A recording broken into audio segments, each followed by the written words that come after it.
এই আসিয়ার যারা দর্শক তাদেরকে একজনকে দিয়ে হলেও যদি এটার বিচারটা সূক্ষ্মভাবে করা হয়, আমার মনে হয় পরবর্তীতে এইটার ভয়েও কেউ এরকম কাজ করবে না। না, জামিনের কাজ হবে না, এটা নিয়ে জেলখানায় যাবে, জামিন হবে এরকম না। আমার মনে হয় এমন শাস্তি, ধরেন একজনের মৃত্যুদণ্ড যদি হয়ে যায়, তারপরে কিন্তু কেউ এরকম ধরনের কাজ করার আগে 100 বার চিন্তা করবে যে আমি যদি এটা করি আমার ক্ষেত্রেও এমন বিচারটাই হবে। আসিয়াকে নিয়ে এত বড় একটা ঘটনা ঘটে গেল, এটা আমার মেয়েকে নিয়েও হতে পারতো, আপনাদের বাচ্চা আছে, আপনাদের মেয়েদেরকে নিয়ে, বোনদেরকে নিয়েও হতে পারতো। তো আমার জায়গা থেকে আমি বলবো যে মানে এটার অনেক বড় ধরনের শাস্তি, মৃত্যুর মতো শাস্তি হওয়া উচিত, যাতে পরবর্তীতে কেউ এরকম ধরনের কোনো অপকর্ম করতে সাহস না পায়। আমি একটু অ্যাড করতে চাই, মানে এ ধরনের ঘটনা ঘটলে মেয়েদের পোশাক নিয়ে কথা বলা হয়।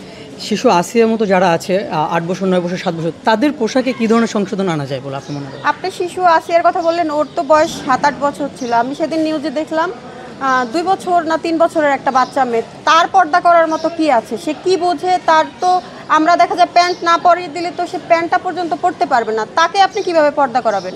আমাদের যদি মনুষ্যত্ববোধ ঠিক না হয়, আমাদের মেন্টালিটি এত নোংরা হয়ে গেছে দিনের পরে দিন, এটা আসলে সময় না, মানুষের বিকৃত মাইন্ডের এই কারণে হচ্ছে এরকম হয়ে যাচ্ছে। আমার মতে প্রতিটা মানুষেরই উচিত মানে আমার মেয়ে এই জিনিসটা চিন্তা করা, তাহলে আর দেখা যায় এরকম নোংরা চিন্তা ভাবনা মাথায় আসবে না। যারা এই সব ধরনের ধর্ষণের শিকার হয় তাদের ফ্যামিলির কিছুটা সমস্যা আছে, যেমন ধরেন ওনারা ভয়ে বা লজ্জার কারণে অনেক সময় এইসব নিয়ে বিচার চেতে যে যাবে কারো কাছে, সেটার জন্য কিন্তু সংকোচ ফিল করে অনেক জায়গাতে, এরকম আমি দেখেছি।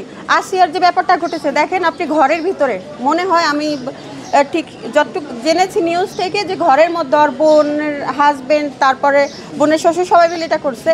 এখন তাদেরও নিজের যদি একটা উদ্বেগ থাকতো যে তাড়াতাড়ি বিচারটা করতে হবে, বা এটার পিছনে যদি দৌড়ানোর মতো কেউ থাকতো, তাহলে তো অবশ্যই তারা এটার আরও বেশি হতো। আর দেখেন আসিয়ার ব্যাপারটা নিয়ে আমরা সবাই যেভাবে এগিয়ে আসছি, এরকম অহরহ কিন্তু ধর্ষণ হয়েই যাচ্ছে। আমরা কিন্তু এভাবে কেউ কখনো প্রতিবাদ নিয়ে রাস্তায় নামিনি। এইবার যেহেতু নেমে পড়েছি সবাই মিলে, আমার মতে এখন থেকে কেউ যেন এরকম ধরনের কোনো কাজ না করতে পারে, সেরকম বিচার করাই উচিত। রাষ্ট্র সব দায়ভার যদি রাষ্ট্রের উপরে দেয় তাহলে তো হবে না, আমাদের পারিপার্শ্বিক অবস্থা সব দিকেরই দায়ভার নিতে হবে, শুধু রাষ্ট্রের উপরে চাপাই দিলে তো আর হবে না।